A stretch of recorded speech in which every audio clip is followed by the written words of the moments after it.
I challenge you to try and find one thing that everybody can agree on. That Oliveira would beat Khabib Nurmagomedov. His wins have been more dominant and more impressive. And Khabib still can't throw a punch. Your non-MMA friends that the guy on my left would choke the crap out of the guy on my right. My man, I would love to agree with you. I like the idea of MMA fighters, superstars like us, having superpowers. However, that man that he would be attempting to choke, I'm not so sure his arms could fit around his neck. Size is not the only thing, but it is a big thing. And although he is not trained in the ways of the ninja, he is trained in the ways of yeeting that little fella across a room. In a bloodlusted life or death match, I'm going to take the meathead. And by no means do I mean I am going to take the meathead. No. I'm gonna walk away from that one. Little man can try, but little man's probably gonna lose. The difference between an injury and just being hurt. Now, as modestly as I can put it, MMA fighters are a different breed of tough. And everyone thinks they're tough. No, it's different. It really is. We don't get paid at the beginning most of our career. Because anything outside of the UFC does not pay like the UFC does. So we can't afford to be hurt. Excuse me, we can't afford to be injured. We just say it's hurt. A good example is a stubbed toe is being hurt. A broken toe is also being hurt. This toe right here, my big toe there, it's been broken for about 6 years now. I just can't lunge with it. I can't bend it back at all. The Kevin Casey fight broke it. A good rule of thumb is if we hurt something, we stop using it until we hurt something else worse, and then we forget about the first injury. If any other sport got hurt like we did, they wouldn't be any other sports. So UFC pay. First and foremost, I want to thank each and every one of you for wanting us UFC fighters to get paid more. Now that that's out of the way, you should know we get paid pretty well. And I know every time I say that, there are a lot of people come out and hate. But my first 2 fights with the UFC, I made more than $100,000. Within 2 years of the UFC, I was able to afford a house. I entered the UFC with 1 child and 1 child on the way and a wife. And like everybody else on the face of the earth, you have to budget. It's hard. You got to know what you're making. You got to be able to work with it. We made it work without really all that many financial ails. I really do appreciate everyone wanting us to make more money though. It's happening. There's not been a sports league in the world that has increased pay as fast as the UFC is increasing pay. But if you guys really want to help support the UFC fighters, interact with their social media, follow them, like them, share everything. Really, truly, that helps. And thank you so much. So, Dana White, I have his phone number in my phone. I really do. So maybe the term best friends is a little drawn out, but yeah, we're BFFs. I'm pretty sure of it. I think he would say the same thing. But in all seriousness, I've had probably 3 conversations with him. Once, I was like 3 fights into the UFC. He found me in a crowd, just came up and started chatting. We talked for 10 minutes. It was fantastic. Another time was backstage at The Ultimate Fighter. He took us all out to dinner. I got to sit next to him. We chatted most of the dinner. And then there were a couple of here and there passings. At the beginning of COVID, I could tell how hard he and the UFC were working to get me a fight. And so as soon as I got one, I texted him and thanked him. Said, hey, thank you for doing this. I wouldn't have a job without you. And I stand with you. So he is the exact same person as he is on TV. He changes nothing. I really enjoy being around him. And it'd be a real shame if y'all tagged him in this. So the UFC used to pay me with a big old check right after my fight, and that was always fun having that, all them zeros. Now they pay me digitally, so on Monday morning, everything's been deposited. Reebok then pays me a week or 2 later after all my blood and USADA stuff works. So first things, I gotta pop my collar. Much better. Now first things first, last night there were, a UFC card. I picked every one correctly. Forgot to make the post beforehand, but just trust me, every fight I had correct. Now on to the question, why the UFC?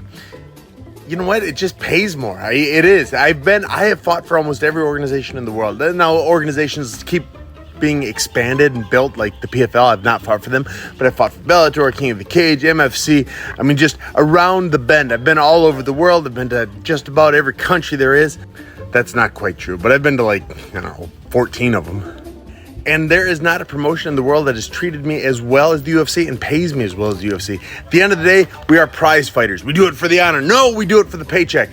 honor comes. I love learning the stuff. I love practicing the stuff, but it's a paycheck. Can't have this Alvy Ranch without the paycheck. And that they treat me like a king at the end of the day only helps.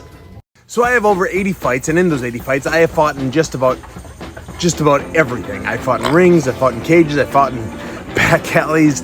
I have fought, in dirt floors. And as much as I like the idea of Pride, I much prefer fighting in a cage. It's easier to use, it controls the action more, there's never any stoppages due to falling out or anything. At least I think, didn't Tank Abbott try and throw someone out years ago? But as a fan, I much prefer watching fights in a ring. It's easier to see. I don't remember which organization it is, but it's like ring and then the last rung to the floor is a cage or netting anyways. I love that. That would be my ideal. But there is something kind of cool about saying I'm a cage fighter.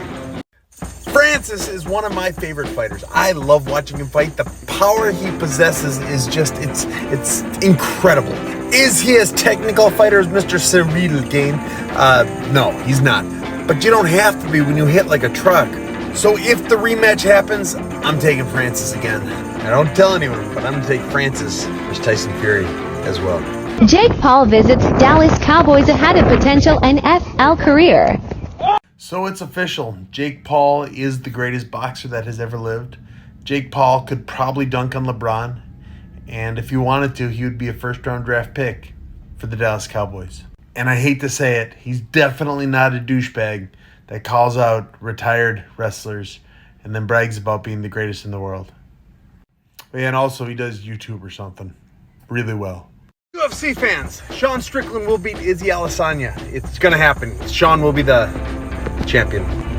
On other news, I am always wrong about my main event picks, so do with that what you will. Just taking some tape off the glove. Oh, touch gloves and a leg kick. Saves the fight, so go until the ref stops you, but down or... Oh, nice overhand right there. And Now he goes back to the show oh, button. nice spin kick.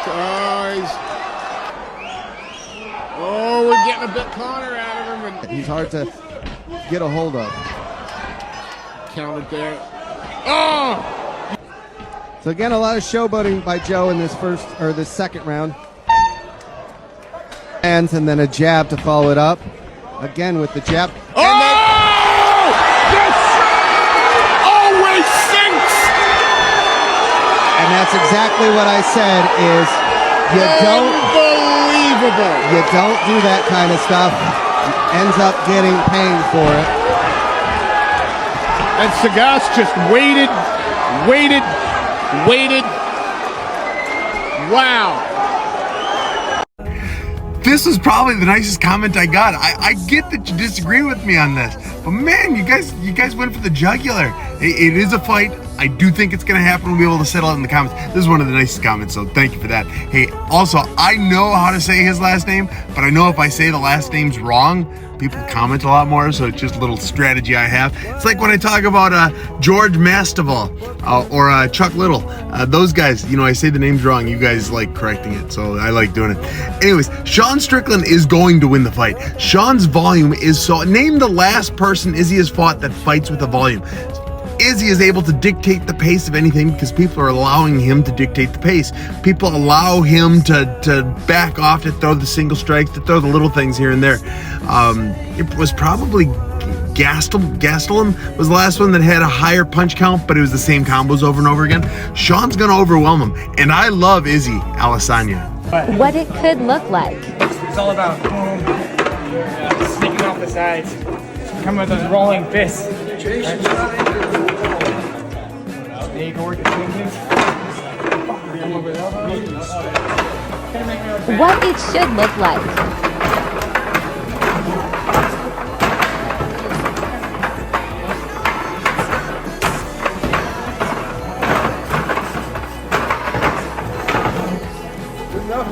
What it did look like.